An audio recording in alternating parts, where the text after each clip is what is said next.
2, 3. Just మీరు ఆ నీళ్ళు తాగిండ్రు. ఇది ఈ బాటిల్ ఇది మేము ముందే పోసినాం ఈ నీళ్ళు. ఓకే, ఈ నీళ్ళు తాగిండ్రు, శానిటైజ్ చేసుకున్నాం.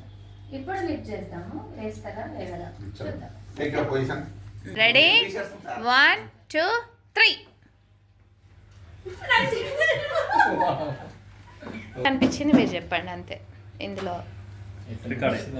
రిజల్ట్ బిఫోర్ ఆఫ్టర్ కొద్దిగా అరకగా లేసిన కొద్దిగా హార్డ్గా లేపింది. ఫస్ట్ చాలా ఫోర్స్ గా లేపాము, అయినా లెగలేదు. కానీ ఈ వాటర్ శానిటైజ్ చేసుకున్నాక కొంచెం ఈజీగా లేచాడు అన్నట్టు.